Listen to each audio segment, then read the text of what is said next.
আসসালামু আলাইকুম। প্রিয় মেডিকেল শিক্ষার্থী ও চিকিৎসক বৃন্দ, আশা করি সবাই ভালো আছেন। আজ জেনেসিস অনলাইন ইউনিভার্সিটির পক্ষ থেকে চমকপ্রদ সেশন নিয়ে আসছেন বাংলাদেশ গাইনি বিভাগের উজ্জ্বল নক্ষত্র, ডাক্তার সমাজের অহংকার, আমাদের গর্ব, শহীদ সোহরাওয়ার্দী মেডিকেল কলেজের সবার প্রিয় স্বনামধন্য শ্রদ্ধাভাজন professor doctor Monira Firdousi ma'am. Ma'am চমৎকার ক্লাস নেন। আশা করি শুরু থেকে শেষ পর্যন্ত ম্যামের ক্লাসের সাথেই থাকবেন। আর কোনো জিজ্ঞাসা থাকলে অবশ্যই কমেন্ট সেকশনে গিয়ে কমেন্ট করে জানাবেন। ধন্যবাদ। থ্যাংক ইউ সুশান, আশা করি তোমরা সবাই ভালো আছো।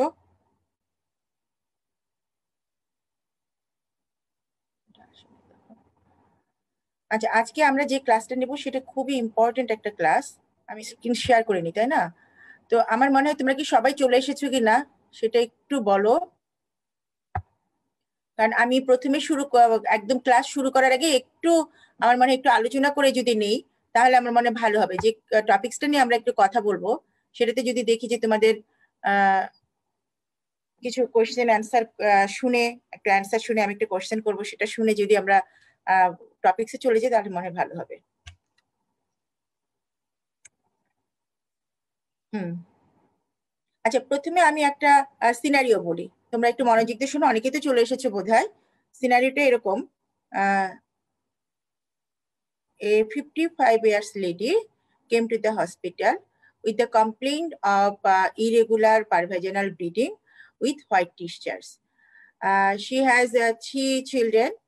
Um, what is your probable diagnosis? শোনা গেছে তো না? আমি কি আবার বলবো? জি ম্যাম, আরেকবার একটু বলেন। আমি আরেকবার বলি, তাই না? আমি বলেছি a 55 years lady came to the hospital with the complaints of irregular pervaginal bleeding with white discharge. Bleeding ও আছে, discharge ও আছে. She has 3 children. What is your probable diagnosis? একটু লিখলে পরে আমি বুঝতে পারি যে কেউ কিছু বুঝতে পারছো কিনা। কমেন্ট করো একটু। আচ্ছা, তোমরা শুনতে পাচ্ছো? জি ম্যাম, শুনতে পাচ্ছি। ম্যাম কমেন্ট করতেছে। আচ্ছা, ঠিক আছে। আচ্ছা, আমি না তোমাদের কমেন্ট দেখতে পাচ্ছি না। সুশান, তুমি কি শুনতে পাচ্ছো? ম্যাম শুনতে পাচ্ছি। ম্যাম আচ্ছা, কমেন্ট বৃষ্টি কমেন্ট করেছে ম্যাম। করেছে। ওকে, জি ম্যাম, কমেন্ট করেছে। বৃষ্টি কমেন্ট করেছে। বৃষ্টিটা দেখি। বৃষ্টি লিখেছে, ma'am it could be cervical carcinoma, cervical intraepithelial, cervicitis. আচ্ছা, ও অনেকগুলো ইয়ে বলেছে, ডিফারেন্সিয়াল ডায়াগনোসিস বলেছে। তো একটা কেন কমেন্ট আসলো শুধু? ও বলেছে this may be a cervical carcinoma, cervical intraepithelial neoplasia হতে পারে অথবা সার্ভিসাইটিস হতে পারে। আমি আরো কয়েকটা কমেন্ট পেলে খুশি হতাম, যেতে বুঝতে পারতাম। আর আরেকটা কোয়েরি, আরেকটা কোশ্চেন দেখো, সিনারিও বলি। 75 years old lady, she had complaints of postmenopausal bleeding, nulliparosome. So what is your diagnosis in this case? তাহলে আমরা দু ধরনের সিনারিও বলেছি। দু ধরনের সিনারিওতে একজনের এজ বলেছি যে 55 years lady, she has 3 children and she has irregular pervaginal bleeding and white discharge. আরেকটা সিনারিওতে বলেছি যে 75 years old lady and she had nulliparous women and she had postmenopausal bleeding, তাই না? তাহলে এই দুটো ক্ষেত্রে ডায়াগনোসিস দু ধরনের হবে। আমি যখন একটা 55 ইয়ার্স এর লেডির কথা বলবো অথবা 50 ইয়ার্স এর লেডির কথা বলবো তখন আমার ডায়াগনোসিসটা একরকম হবে। 75 ইয়ার্স এর লেডি যদি হয় সেটাও পোস্টমেনোপজাল ব্লিডিং, 55 ইয়ার্স এর লেডি যদি হয় সেটাও পোস্টমেনোপজাল লেডি। কিন্তু দুই ধরনের ডায়াগনোসিসের ক্ষেত্রে আমার কিন্তু দুটো ডায়াগনোসিস আসবে। যেমন হচ্ছে যে আমি যদি 55 ইয়ার্স এর লেডির কথা বলি তাহলে সেক্ষেত্রে আমার ডায়াগনোসিসটা হবে কি, যেটা আমরা বলেছি যে সিএ সার্ভিক্স, সার্ভাইকাল কার্সিনোমা, তাই না? আর যদি 75 ইয়ার্স এর কথা বলি, বেশি এজ হয়ে গেছে, সেখানটা কিন্তু আমার ডায়াগনোসিসটা আসবে এন্ডোমেট্রিয়াল কার্সিনোমা। আমি কিন্তু দুটোই বলবো, আমি শুধু সিএ সার্ভিক্স বলে কিন্তু থেকে যাব না, কারণ আমার এই ক্ষেত্রে সিএ সার্ভিক্সও হতে পারে, এন্ডোমেট্রিয়াল কার্সিনোমাও হতে পারে। দুই জায়গাতে আসবে, একই রকমই দুটোই আসবে। কিন্তু যখন 75 ইয়ার্স ওল্ড লেডির কথা বলবো তখন আমার ডায়াগনোসিসের প্রথমটাতে আসবে এন্ডোমেট্রিয়াল কার্সিনোমা, দেন আসবে সিএ সার্ভিক্স। কিন্তু এই ক্ষেত্রে যেটা আসবে সেটা হচ্ছে যে প্রথমে আমি বলবো সিএ সার্ভিক্স, দেন বলবো এন্ডোমেট্রিয়াল কার্সিনোমা, অ্যাট্রোপিক ভ্যাজাইনাইটিস বলতে পারি, তাই না? তো আরো যেগুলো আছে ক্রনিক সার্ভিসাইটিস ও যেটা বলেছে সেটাও বলতে পারি। তো এই ধরনের সার্ভাইকাল পলিপ হতে পারে, এক্ষেত্রে কিছুই না, বেনান একটা কমপ্লেন হতে পারে, ইরেগুলার ব্লিডিং হচ্ছে, সার্ভাইকাল পলিপ হতে পারে। তো এই ধরনের ব্যাপারগুলো আমার কিন্তু ডায়াগনোসিসটা মাথায় থাকতে হবে। আজকে যেটা নিয়ে কথা বলবো, এবং আমি খুশি হতাম যদি পরীক্ষা তো আর কয়েকদিন পরে সাপ্লি ব্যাচের, তারা যদি এই ক্লাসটাতে অ্যাটেন্ড করতো, তাহলে আমার মনে হয় যে এই ক্লাসের পড়াটা হয়ে যেত, পরীক্ষার জন্য আলাদা করে আর পড়তে হতো না। তো আমরা যেহেতু আজকে বলেছি যে সার্ভাইকাল ইন্টারএপিথেল নিওপ্লাসিয়া নিয়ে কথা বলবো, এটা নিয়ে আমরা একটু কথা বলি, এটা একটু ব্যাকগ্রাউন্ডটা আমরা একটু জানি। Cervical cancer it is the second most prevalent cancer among women world wide, এটা তোমরা জানো, কারণ কিছুদিন আগেও কিন্তু সার্ভাইকাল ক্যান্সার যেটা, সেটা কিন্তু আমাদের দেশে কিন্তু একেবারে ওয়ার্ল্ড ওয়াইডেও এটা ছিল একেবারে ফার্স্ট কমন প্রিভিলেন্ট ক্যান্সার ছিল, এখন কিন্তু এটা second most prevalent cancer. First one is the breast cancer.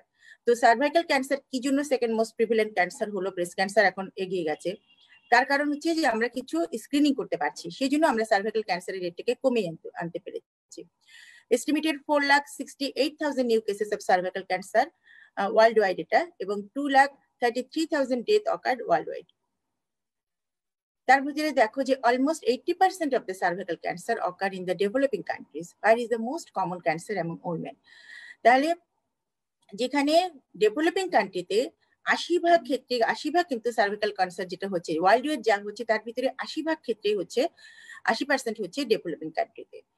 One of the most important reasons for the continued high prevalence of cervical cancer in Bangladesh is the lack of an effective screening program. তাহলে বাংলাদেশে কেন এত বেশি হচ্ছে, কারণ হচ্ছে যে effective screening প্রোগ্রামের আওতাভুক্ত হচ্ছে না মানুষজন। আমাদের কিন্তু একটা স্ক্রিনিং প্রোগ্রাম চলছে বাংলাদেশে, না আজকে থেকে অনেক বছর আগে আমরা শুরু করেছি, আমরা 2004 থেকে এই প্রোগ্রামটা কথাবার্তা বলেছি, এবং 2006 থেকে আমরা কিন্তু স্ক্রিনিং প্রোগ্রাম শুরু করেছি। তোমরা যদি আমার পেজে কেউ থাকো, এবং এই প্রোগ্রামটা সম্পর্কে সার্ভিক্যাল ক্যান্সার নিয়ে কিন্তু আমরা এর আগে একটা প্রোগ্রাম করেছি, এবং তাতেও আমরা বলেছি যে কিভাবে আমরা কাজগুলো করছি। তো সেই জন্য কিন্তু এখন অনেকটাই কিন্তু আমাদের দেশেও কিন্তু মানুষজন জানে যে স্ক্রিনিং প্রোগ্রাম একটা আছে সার্ভিক্যাল ক্যান্সারের, গ্রামেরও মানুষজন জানে, অনেকেই জানে এখন যে একটা পরীক্ষা হয়, তার নামও জানে, এবং মানুষজন তার নিজের সার্ভিক্স পরীক্ষা করার জন্য কিন্তু চলে আসে।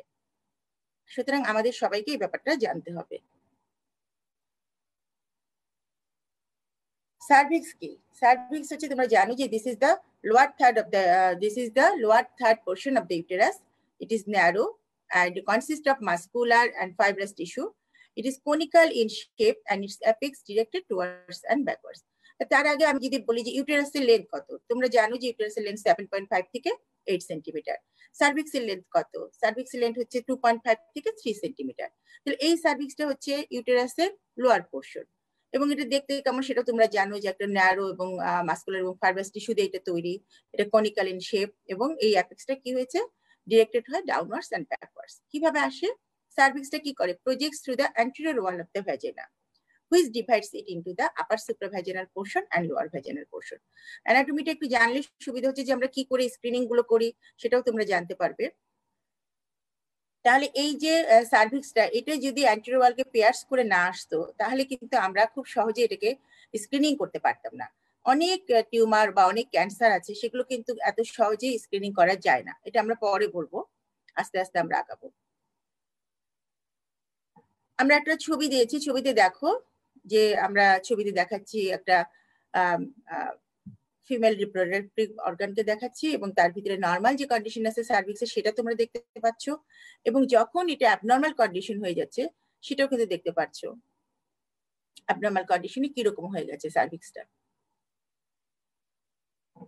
তো যে কথাটা আমরা বলছিলাম যে এক্সটার্নাল লস, যখন external os it is the opening of the cervix into the vagina. আমরা কি করি, এক্সটার্নাল লসকে দেখতে পারি, এবং এক্সটার্নাল লসের যেটা প্রক্সিমাল পোর্শন সেটাকে আমরা কি বলি, এন্ডোসার্ভিক্স বলি, মানে ভিতরের অংশ যেটা সেটাকে আমরা বলছি এন্ডোসার্ভিক্স, এবং the portion of the cervix lying exterior to the external os it's called the exocervix, এবং এই যেটা বাইরের অংশ সেটাকে আমরা বলছি ectocervix. The external os is bounded by two lips, an anterior lip and a posterior lip. এবং external লসের আমরা দুটো লিপ বলি। আমরা যখনই দেখো যে প্রসিডিউর গুলো তোমরা দেখো যে ডিএনসি যখন অপারেশন করি, তখন কিন্তু আমরা বলি কি অ্যান্টেরিয়র লিপটাকে হোল্ড করো, কি দিয়ে আমরা হোল্ড করি, হয় টেনাকুলাম দিয়ে হোল্ড করি, অথবা টেরাকুলামতে ধরছি অথবা স্পেকুলামতে আমরা এটাকে দেখি। তো আমরা দেখি কি স্পেকুলামতে দেখি, দেখার পরে যখন অ্যান্টেরিয়র লিপটাকে হোল্ড করছি আমরা টেরাকুলামতে হোল্ড করি, তখন আমরা কি বলি যে পোস্টেরিয়র লিপকে ধরো অথবা অ্যান্টেরিয়র লিপকে ধরো। সেটাই হচ্ছে সার্ভিক্সের দুটো লিপ, একটা হচ্ছে অ্যান্টেরিয়র লিপ আর একটা হচ্ছে পোস্টেরিয়র লিপ। এখন যেটা খুবই ইম্পর্টেন্ট কথা সেটা হচ্ছে যে এই যে আমরা এক্টোসার্ভিক্স এবং এন্ডোসার্ভিক্স বলছি, সেই এক্টোসার্ভিক্স এবং এন্ডোসার্ভিক্সের যে লাইনিং এপিথেলিয়াম এটাই হচ্ছে আমাদের খুবই ইম্পর্টেন্ট একটা বিষয়। এবং এটাই যদি আমরা ভালোভাবে জানি তাহলে আমাদের কিন্তু এই সিএ সার্ভিক্স বা সার্ভিক্যাল ইন্টারএপিথেলিয়াল নিওপ্লাসিয়া নিয়ে বেশি পড়া করতে হবে না। এই যে আজকের ক্লাসটা যদি তোমরা মনোযোগ দিয়ে শোনো তাহলে দেখবে যে পড়া একদম ক্লিয়ার হয়ে গেছে। এই যে এক্টোসার্ভিক্স, এই এক্টোসার্ভিক্স এর লাইনিং এপিথেলিয়ামটা হচ্ছে non keratinised glycogen containing stratified squamous epithelium. আমাদেরকে যখন লাইনিং এপিথেলিয়ামটা বলা হয় আমরা ছোট্ট করে না বলি, যদি পুরো কথাটা বলি তাহলে কিন্তু পুরো কথাটা হয়ে গেল। এটা হচ্ছে non keratinised glycogen containing stratified squamous epithelium. এবং এই লাইনিং এপিথেলিয়ামটা আসলে অনেকগুলো মাল্টিপল লেয়ার থাকে, যেটা প্রায় থাকে হচ্ছে 15 থেকে 20টা লেয়ার থাকে। এবং এটা দেখতে কেমন হয়, পেল পিঙ্ক ইন কালার।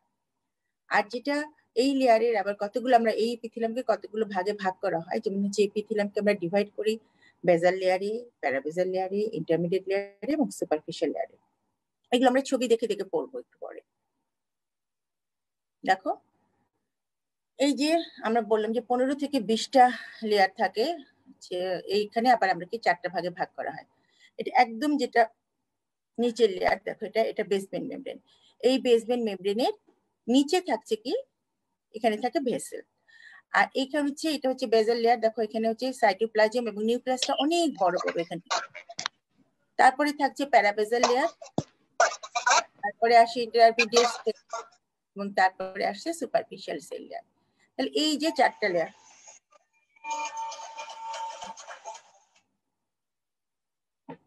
এই 4টা লেয়ারে ভাগ করা হয়েছে।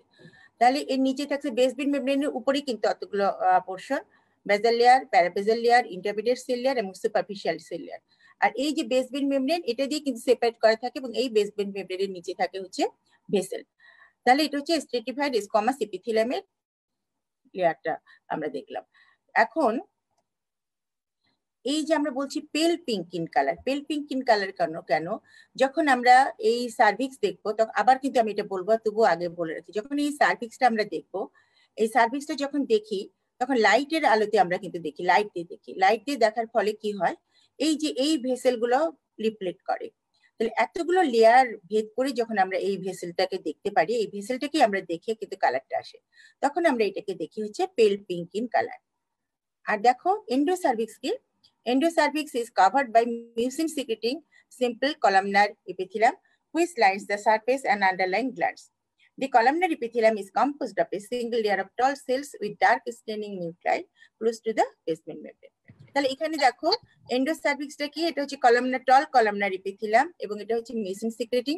এবং এই কলামনার এপিথেলিয়াম যেটা, এটা হচ্ছে লং, আমরা বলছি যে টল সেল এবং একই কথা ডার্ক স্টেনিং নিউক্লিয়াই থাকবে এবং এই নিউক্লিয়াইটা থাকবে হচ্ছে বেসমেন্ট মেমব্রেনে। এবং লেয়ার কি, এটা হচ্ছে একটাই লেয়ার। দেখো এখানে হচ্ছে একটাই লেয়ার, এখানটায় লম্বা লম্বা টল কলামনার সেল, এটা বেসমেন্ট মেমব্রেন এবং এই বেসমেন্ট মেমব্রেনের নিচেই থাকবে হচ্ছে ভেসেলস। আর এখানে হচ্ছে নিউক্লিয়াসটা অনেক বড় বড় ডার্ক কন্টেনিং। তাহলে এখন যদি আমি লাইট দিয়ে দেখি তাহলে এইখানে কিন্তু আমি ব্লাড ভেসেলটাকে খুব সহজেই দেখতে পারবো, যার জন্য এই কলামনার সেলগুলোকে আমি দেখবো একদম লাল, রেড কালারের দেখবো। আর স্কোয়ামাস এপিথেলিয়াম যেগুলো, সেটাকে স্ট্রেটিফাইড স্কোয়ামাস এপিথেলিয়াম যেটা যখন দেখছি আমি লাইট দিয়ে, তখন সেটাকে আমি দেখছি পেল পিঙ্ক ইন কালার। এই দুটো একটু ক্লিয়ার করলে আমাদের জন্য স্ক্রিনিং এর সুবিধা হবে আমাদের বুঝতে।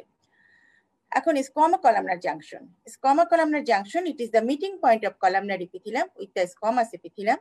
It moves up and down in relation to different phases of life, that is puberty, pregnancy and menopause. কোনো জায়গায় পড়তে গিয়ে যদি কোনো কোয়েরি থাকে তাহলে তোমরা লিখে রাখবে, আমি দেখে দেখে আবার সেটার উত্তর দেব।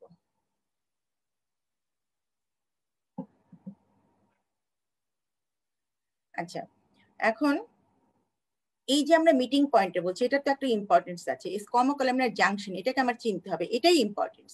ইম্পর্টেন্স কি, এস কমা কলামনার জাংশনকে যদি আমি আইডেন্টিফাই করতে পারি, তাহলে আমরা যে স্ক্রিনিং এর কথা বলছি সেটা আমাদের সাকসেসফুল স্ক্রিনিং হবে। আমরা চিনতে পারলে তখন আমি স্ক্রিনিং করতে সুবিধা হবে আমাদের।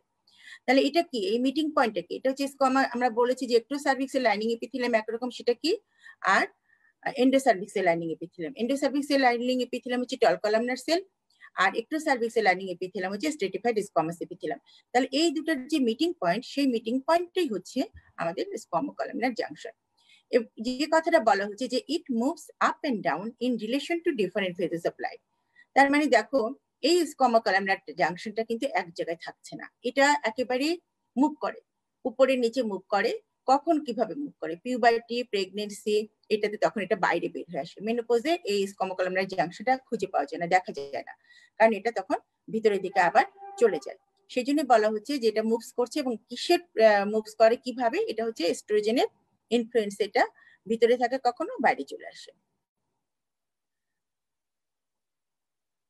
এই যে দেখো, এটা হচ্ছে কলামনার সেল, এটা হচ্ছে স্ট্রেটিফাইড স্কোয়ামাস এপিথেলিয়াম, এটা হচ্ছে এই যে এইটা এবং এটার মিলনস্থলকে বলা হচ্ছে, এটা হচ্ছে স্কোয়ামাস এপিথেলিয়াম, আর এই জায়গাটা বলা হচ্ছে, এখানে হচ্ছে স্কোয়ামো কলামনার জাংশন। এখানে ছবি দিয়ে দেখো, এটা খুব ভালো বোঝা যায় এই ছবি দিয়ে। এই দেখো, আমি যে কথাটা বলছিলাম, আমরা যখন কি করি, আমরা যখন সার্ভিক্স দেখি, আমরা কিভাবে সার্ভিক্স দেখি? স্পেকুলাম দেই, পিছন থেকে একটা লাইট দিয়ে আমরা সার্ভিক্স দেখি, তাই না? যখন আমরা এই সার্ভিক্সটা দেখি, তখন কিন্তু আমরা এই সার্ভিক্স যখনই দেখি, তখনই কিন্তু আমরা স্কোয়ামা কলামনার জাংশনটা দেখার চেষ্টা করি যে কোথায় আছে।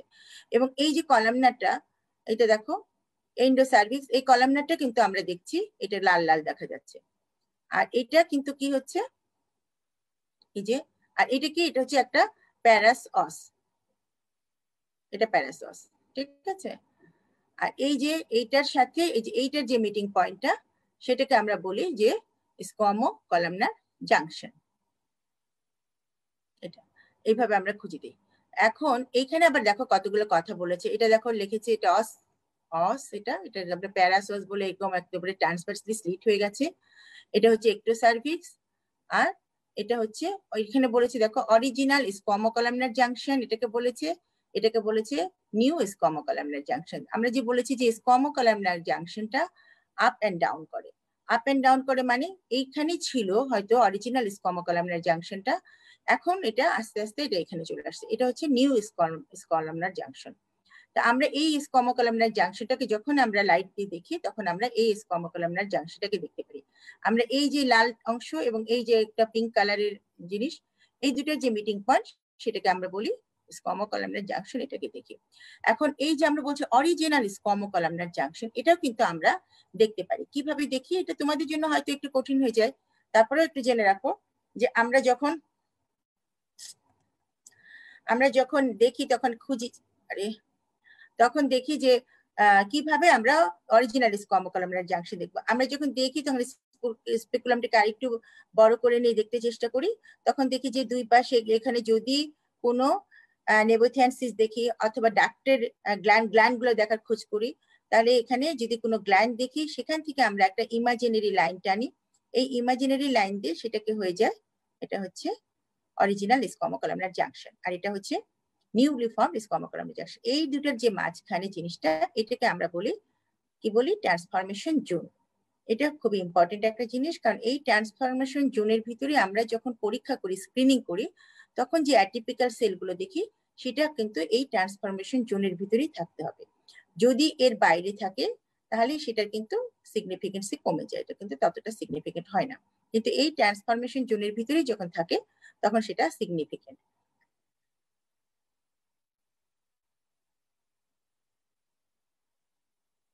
আচ্ছা, বৃষ্টি কি বলেছো? What would be the colour then at squamo columnar junction? Squamo column, আমি কিন্তু বারবারই করে বলছি যে স্কোয়ামো কলামনার জাংশনের তো কোনো কালার নাই, এটা হচ্ছে এই যে মিটিং পয়েন্ট, এই যে লাল একটা কালার কলামনারের, এবং তার পাশে যে একটা মিটিং পয়েন্ট পিঙ্ক কালার, এই দুটার যে একটা মিটিং পয়েন্ট, একটা লাইন ড্র করলে একটা লাইন যে হয়, সেটাকেই বলা হচ্ছে স্কোয়ামো কলামনার জাংশন। এটা স্কোয়ামো কলামনার জাংশন। তার মানে একটা লাইন, আমরা ইমাজিনারি একটা লাইন টানি, যে এখানে একটা পেল পিঙ্ক কালার আছে, দুটো যদি রং থাকে, চিন্তা করে দুটো রং থাকলে কিন্তু একটা ডিমার্কেটেড একটা লাইন হয়, সেটাই হচ্ছে স্কোয়ামো কলামনার জাংশন।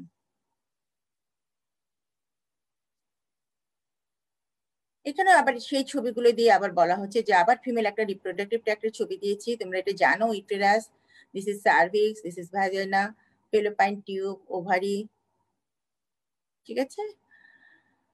আর এইখানে স্কোয়ামো কলামনার জাংশনটাকে আবার দেখানো হয়েছে।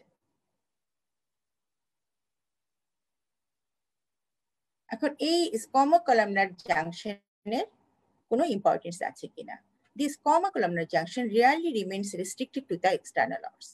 Instead, it is a dynamic point that changes in response to puberty, pregnancy, menopause, and hormonal stimulation. এই কথাটা আমরা বারবারই বলছি যে এই স্কোয়ামো কলামনার জাংশন কিন্তু হরমোনাল ইনফ্লুয়েন্সে আপ এন্ড ডাউন হয়। যখন শরীরের ভিতরে অনেক এস্ট্রোজেন থাকে তখন এটা বাইরে দেখা যায়, যখন এস্ট্রোজেন কমে যায় তখন এটা আবার ভিতরে চলে যায়। একটা মেয়ে যখন পিউবার্টিতে আসে তখন এটা বাইরে আসে, প্রেগনেন্সিটাতে বাইরে থাকে, যে মেয়েটা পিল খায় তারটাও দেখা যায় অনেক বেশি বাইরে বের হয়ে থাকে, কিন্তু যখন মেনোপজ তখন আর স্কোয়ামো কলামনার জাংশনটাকে কিন্তু দেখতে পাওয়া যায় না, তখন এটা ভিতরের দিকে চলে যায়। In neonates, the squamous columnar junction is located on the exocervix. কেন নিউনেটেড এক্সোসার্ভিক্সে থাকে? ওই সময়টাতে মার শরীরে কিন্তু হরমোনাল ইনফ্লুয়েন্সে বাচ্চার শরীরেও কিন্তু কিছুটা হরমোন যায়, এই জন্য বাচ্চার যদি সার্ভিক্স দেখা যায় তাহলে সেক্ষেত্রেও কিন্তু এই স্কোয়ামো কলামনার জাংশনটা এক্সোসার্ভিক্সে পাওয়া যায়। At menarche, the production of estrogen causes the vaginal epithelium to fill with glycogen. দেখো এটা তো তোমরা জানোই যে এস্ট্রোজেনের ইনফ্লুয়েন্সে গ্লাইকোজেনটা বেশি বেশি থাকে ভ্যাজিনাল এপিথেলিয়ামে, এবং lactobacilli act on the glycogen to lower the pH, stimulating the subcolumnar reserve cell to undergo the metaplasia. এবং এই ল্যাক্টোবেসিলাই তখন কি করে, এই যে রিজার্ভ সেল থেকে মেটাপ্লেশিয়া হয়ে হয়ে এই সেল লেয়ারটা অনেক বেশি হয়। যে কথাটা আমি একটু আগে বলেছি সেটা মনে পরে বলা নাই, দেখি আবার একটু। এই যে এখানটায় দেখো তোমরা এটা জানো যে এতগুলো যে লেয়ার হয়, কিন্তু যখন এটা হচ্ছে একটা রিপ্রোডাক্টিভ এজ গ্রুপের একটা মেয়ের কিন্তু এতগুলো লেয়ার হবে, কিন্তু যখন একটা মেয়ে ওল্ড এজে যাবে বা মেনোপজে যাবে তখন কিন্তু তার শুধু এই বেজাল লেয়ারটা থাকবে এবং প্যারাবেজাল লেয়ারটা থাকবে, এই সুপারফিশিয়াল সেল লেয়ার এবং ইন্টারমিডিয়েট সেল এটা কিন্তু আর থাকবে না। তাহলে এই জায়গাতে সুপারফিশিয়াল সেল লেয়ার এবং ইন্টারমিডিয়েট সেল লেয়ারের ভিতরে কিন্তু গ্লাইকোজেন থাকে, কিন্তু তখন কিন্তু আর এই গ্লাইকোজেনটা পাওয়া যাবে না। এস্ট্রোজেনের ইনফ্লুয়েন্সে কিন্তু এতগুলো সেল ডিভাইড হয়, তোমরা দেখলা যে বললাম যে মেটাপ্লেশিয়া হয়ে হয়ে এতগুলো সেল ডিভিশন হয়, কিন্তু যখন এস্ট্রোজেন থাকছে না তখন কিন্তু এতগুলো সেল লেয়ার হচ্ছে না, বেজাল লেয়ার এবং প্যারাবেজাল লেয়ার হচ্ছে। এখন আমরা চলে যাই সিআইনে, সার্ভাইকাল ইন্টারএপিথেলিয়াল নিওপ্লাসিয়া। এখানে কি হচ্ছে, cervical dysplasia, it is a cytological term used to describe cells resembling cancer cells.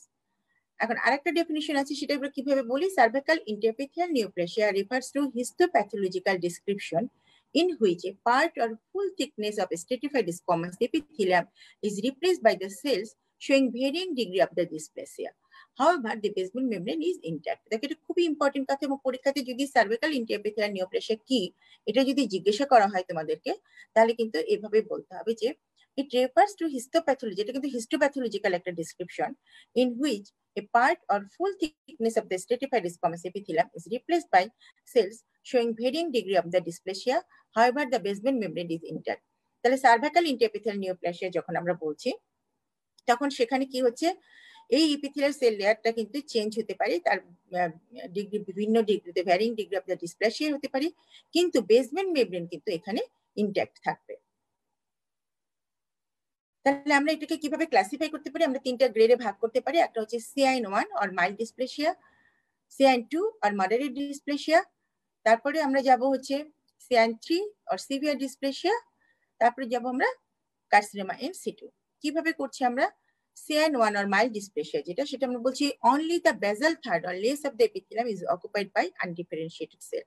মনে করো আমরা যে লেয়ারের কথাগুলো বললাম একদম বেসমেন্ট মেমব্রেনের উপরে যেটা বেজাল লেয়ার, সেখান থেকে তো আমরা বলি যে বেজাল থার্ড থেকে কিন্তু ইনভলভমেন্টটা হবে কিন্তু নিচ থেকে, উপর থেকে না। তাহলে যদি শুধু বেজাল লেয়ারটা হয় এবং বেজাল লেয়ারের ভিতরে যদি অনলি বেজাল থার্ডটা যদি অথবা তার লেজ যদি অকুপাইড হয় আনডিফারেন্সিয়েটেড সেল দিয়ে, তাহলে সেটাকে আমরা বলি CIN1 or mild dysplasia.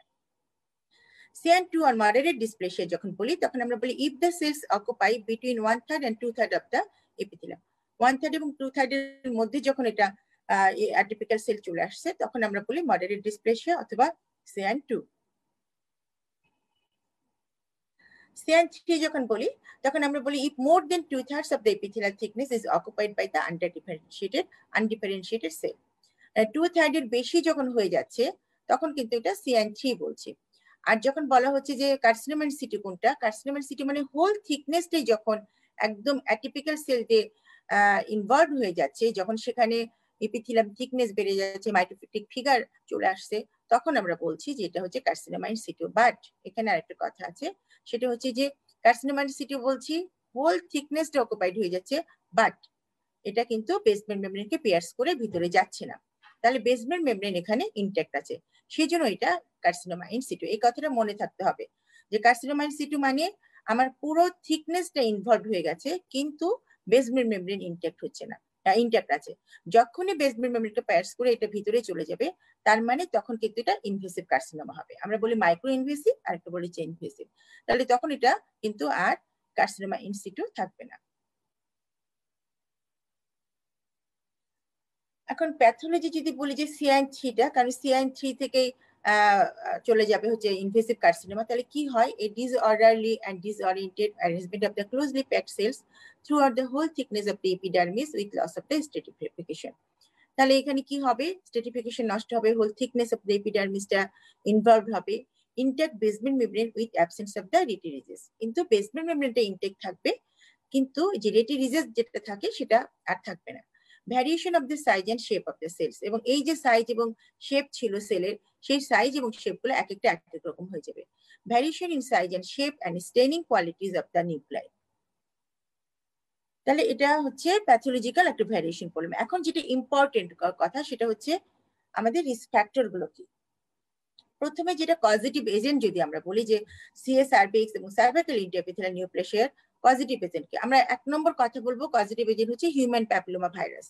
কোনটা দিয়ে হয়, বেশি রিস্ক ফ্যাক্টর কোনটা, এটা আবার তিনটা গ্রেড আমরা বলি, মাইল্ড, মডারেট এবং হচ্ছে severe, high grade, low grade এবং হচ্ছে মাইল্ড, তাই না? তো হাই গ্রেডে যদি পড়ি এবং লো গ্রেড পড়ি, তাহলে হাই গ্রেডের কোনটা দিয়ে হবে, হিউম্যান প্যাপিলোমা ভাইরাসের 16, 18 এগুলো দিয়ে কিন্তু হবে। আবার যেটি বয়সের কথা বলি আমরা রিস্ক ফ্যাক্টর, এখন রিস্ক ফ্যাক্টরের মধ্যে আসলে কি করতে কি বলি আমরা, বয়সটা যদি কি হয়, যদি এটা 18 এর নিচে হয়, আর যদি তাদের বিয়ে হয়ে যায়, বিয়ের বয়স যদি অল্প বয়সে বিয়ে হয়ে যায় তাহলে আমরা তাদের কথা বলি, যদি বিয়ের পরে তাদের সাথে সাথে একটা বাচ্চা হয়ে যায় তাহলে তারা রিস্ক ফ্যাক্টরের ভিতরে পড়ে যায়, যদি মাল্টিপল সেক্সুয়াল পার্টনার থাকে তাহলে সেটা রিস্ক গ্রুপে চলে আসে, having other illness or using medicines that supports your immune system, immune সিস্টেমটা কোনো কারণে যদি দুর্বল হয় তাহলে সেক্ষেত্রে আসতে পারে। যাদের স্মোকিং হ্যাবিট আছে, স্মোকিং এর সাথে কিন্তু সিএস সার্ভিক্সের একটা খুব কি বলবো, এটা সিনার্জিস্টিক ইফেক্ট আছে, মানে স্মোকিং এবং হিউম্যান প্যাপিলোমা ভাইরাস এই দুটার হচ্ছে সিনার্জিস্টিক ইফেক্ট আছে। যদি হিউম্যান প্যাপিলোমা ভাইরাস কারো শরীরে থাকে, আমরা ইউজুয়ালি বলি যে হিউম্যান প্যাপিলোমা ভাইরাস দিয়ে যদি কেউ অ্যাটাক হয়, এবং অ্যাটাক হয় কখন, ছোটবেলায় যদি অ্যাটাক হয় তার ভিতরে কিন্তু 98% হিউম্যান প্যাপিলোমা ভাইরাস ঝরে যায়, ইপিথেলিয়াম শেডিং হয়, তোমরা জানোই। এই ইপিথেলিয়াম শেডিং এর সাথে সাথে হিউম্যান প্যাপিলোমা ভাইরাস কিন্তু 98% ঝরে যায়। 2% ক্ষেত্রে হিউম্যান প্যাপিলোমা ভাইরাস থেকে যায়, এবং সেই হিউম্যান প্যাপিলোমা ভাইরাসের সাথে যদি কারো শরীরে থেকে যায় এবং সেই মেয়েটা যদি স্মোকিং করে তাহলে তার ভিতরে এটা সিনার্জিস্টিক এফেক্ট হয়। পোর ডায়েট, সব জায়গাতে আমরা বলি যে পোর ডায়েট একটা ইম্পর্টেন্ট ফ্যাক্টর। আর একটা হচ্ছে যে ল্যাক অফ কন্ডোম ইউজ, তাহলে কন্ডোমের সাথে কিন্তু এখানে একটা ব্যাপার আছে, সেটা হচ্ছে যে কমপ্লিট প্রোটেকশন কিন্তু এখানে দেয় না human papilloma virus, complete protection কিন্তু কন্ডোম হিউম্যান প্যাপিলোমা ভাইরাসকে দিতে পারে না, কারণ ল্যাবিয়াল স্ক্রোটালে যে ইয়েটা হয় সেখানে কিন্তু তার মাধ্যমে কিন্তু হিউম্যান প্যাপিলোমা ভাইরাস যেতে পারে, সুতরাং কন্ডোম এখানে ফুল প্রোটেকশন দেয় না।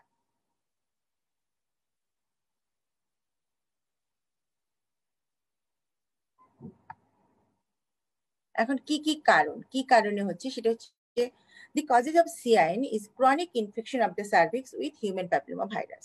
কোনটা দিয়ে হচ্ছে, হাই রিস্ক গ্রুপ আমরা যেটা বলেছি সেটা হচ্ছে হিউম্যান প্যাপিলোমা ভাইরাসের হাই রিস্ক গ্রুপ হচ্ছে 16 আর 18। It is thought that the high risk human papilloma virus infection have the ability to inactivate tumor suppressor genes such as the p53 gene and the RB gene. দেখো এই genetic ব্যাপারগুলো কিন্তু আসলে খুবই related. শুধু যে human papilloma virus দিয়ে infected হলেও হবে না, এবং ওই জিনটা তাকে থাকতে হবে তার শরীরে, তাহলে কিন্তু সে আক্রান্ত হবে। Thus allowing the infected cells to grow unchecked and accumulate successive mutations, eventually leading to cancer. তোমাদের জন্য একটু জানার জন্য বলছি, তোমাদের এটা পরীক্ষাতেও কেউ ধরবে না। পরীক্ষাতে তোমাকে জিজ্ঞাসা করবে যে high risk human papilloma virus কোনটা তোমার সার্ভাইকাল ইন্টারপ্যাথিয়াল নিউপ্লেসিয়া করে, কোনটা তোমার ওয়ার্ট করে, কোনটা তোমার সে সার্ভিস করে। তোমার এটা জানতে হবে যে হাই রিস্ক গ্রুপ কোনটা, মাইল্ড গ্রুপ কোনটা, সেটা তোমাকে জানতে হবে। লো রিস্ক গ্রুপ কোনটা, হাই রিস্ক গ্রুপ কোনটা। তাহলে হাই রিস্ক গ্রুপের ভিতরে 16 আছে, 18 আছে, 31 আছে, 33 আছে, 45 আছে, এগুলো হচ্ছে high risk group. Some groups of the women have been found to be at a higher risk of the developing CN. তাহলে সবার তো হচ্ছে না, কারো কারো হচ্ছে, এবং সবাই দেখা যাবে অনেকেই আক্রান্ত হয়েছিল হিউম্যান প্যাপিলোমা ভাইরাস দিয়ে, কিন্তু সেটা আস্তে আস্তে শেডিং ডাউন হয়ে চলে গেছে। 2% পিপলের ক্ষেত্রে, 2% মহিলার ক্ষেত্রে এটা থাকে, এবং তার সাথে কিছু রিস্ক ফ্যাক্টর যদি থাকে তাহলে তাদের ভিতরে এই সার্ভাইকাল ইন্টারপ্যাথিয়াল নিউপ্লেসিয়া হবে এবং পরবর্তীতে সি সার্ভিক্স হবে। যেটি ইম্পর্টেন্ট কথা, তোমাদেরকে সার্ভাইকাল ইন্টারপ্যাথিয়াল নিউপ্লেসিয়া যদি আসে তাহলে তোমাদেরকে অবশ্যই বুঝতে হবে যে তোমাদেরকে স্ক্রিনিং নিয়ে কোশ্চেন করা হবে। তাহলে স্ক্রিনিং জিনিসটা কি সেটাও আগে জানতে হবে। স্ক্রিনিং কি? Screening refers to tests and exams used to find a disease such as cancer in people who do not have any symptoms. তাহলে আমরা স্ক্রিনিং কাদের ভিতরে করি? স্ক্রিনিং যখনই আমরা বলবো তখনই আমাদের মাথায় এটা থাকতে হবে যে স্ক্রিনিং আমরা তাদেরই করি যাদের ভিতরে কোনো সেই রকম ভাবে কোনো ডিজিজ নেই, তার মানে অ্যাপারেন্টলি তারা হেলদি। আমরা জানি না তার ভিতরে কোনো ডিজিজ আছে কিনা, যে রোগটা নিয়ে আমরা কথা বলছি সেই রোগটাই তাদের ভিতরে আছে কিনা। যাদের ভিতরে আমরা স্ক্রিনিং করবো তারা অ্যাপারেন্টলি হেলদি পারসন, অ্যাপারেন্টলি বলছি কারণ দেখে শুনে তাদেরকে হেলদি মনে হচ্ছে, সেই গ্রুপটাকে নিয়ে আমরা স্ক্রিনিং করবো। The first screening test to be widely used for cancer was the PAP test. প্রথমে আমরা যেটা করতাম সেটা হচ্ছে PAP স্ক্রিনিং টেস্ট, যেটা আমরা করতাম PAP টেস্ট করতাম। The results were so encouraging that it became a model for screening for other malignancies like cancer of the breast, colon, and prostate. Screening for cervical cancer differs from other cancer screening because there is a well-defined pre-malignant stage of disease which can be easily treated. এই কথাটাই হচ্ছে সবচেয়ে important একটা কথা, যে CS সার্ভিক্সের ক্ষেত্রে যদি আমরা আগে থেকে স্ক্রিনিং করতে পারি তাহলে এই পেশেন্টটার আগে থেকে যদি আমরা ডায়াগনোসিস করতে পারি আর্লি স্ক্রিনিং করে, তাহলে এই পেশেন্টটার কিন্তু কখনোই আর আমরা সিএস সার্ভিক্স পর্যন্ত আগাতে দিব না, যেতে দিব না। কারণ আমরা আগেই ডায়াগনোসিস করবো, আগেই স্ক্রিনিং করবো, এবং আগেই কিন্তু আমরা এই পেশেন্টটাকে কিন্তু ট্রিটমেন্ট দিয়ে ভালো করে ফেলবো। Cervical cancer screening was first introduced in British Columbia and Finland. It is now one of the most successful cancer prevention program. যখন এই স্ক্রিনিং প্রোগ্রামটা শুরু হয়েছিল, এটা প্রথমে হয়েছিল কলম্বিয়াতে, তারপর ফিনল্যান্ডে, এবং এটা হচ্ছে most successful cancer prevention program. দেখো এই স্ক্রিনিং এর আওতায় যদি আমরা সবাইকে আনতে পারি তাহলে কিন্তু একজন মেয়েরও আর এই সিএ সার্ভিক্স হবে না। তাহলে এই ব্যাপারটা আসলে সবাইকে জানতে হবে এবং সবাইকে বলতে হবে, নিজের পরিবারের লোকজনকেও কিন্তু স্ক্রিনিং করে নিতে হবে, সবাইকে করাতে হবে। Why we need screening? কেন করবো আমরা screening? This is one of the few cancers that is preventable because abnormal cell changes can be picked up before they have a changes to develop into a cancer. যে কথাটা আমি আগেই বলেছি যে এটা হচ্ছে একদম 100% প্রিভেন্টেবল কেস, যদি আমি আগেই এই অ্যাবনর্মাল সেলগুলোকে চিনতে পারি, জানতে পারি, এবং সেই অ্যাবনর্মাল সেলকে যদি আমি তুলে আনতে পারি তাহলে আমি কি হবে, এই পেশেন্টটা আর কখনোই কিন্তু ক্যান্সার হবে না।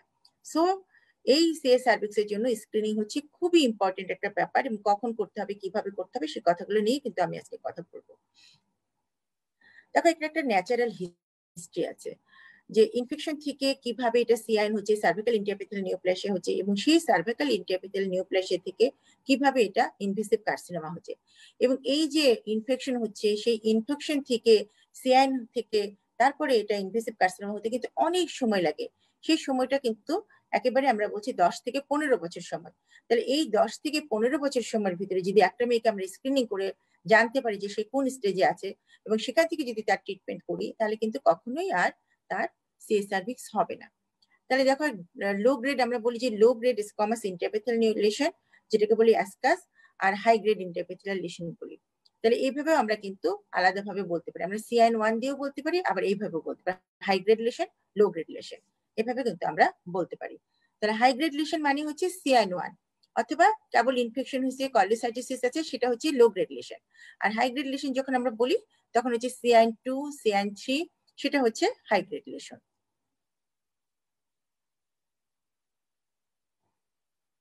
এই দেখো ছবিতে দেখো, যখন লো গ্রেড লিশন বলি একটা নর্মাল ইপিথেলিয়াম, নর্মাল সার্ভিস, কিচ্ছু নাই, সুন্দর, তার এখানে কোনো কিছু নাই।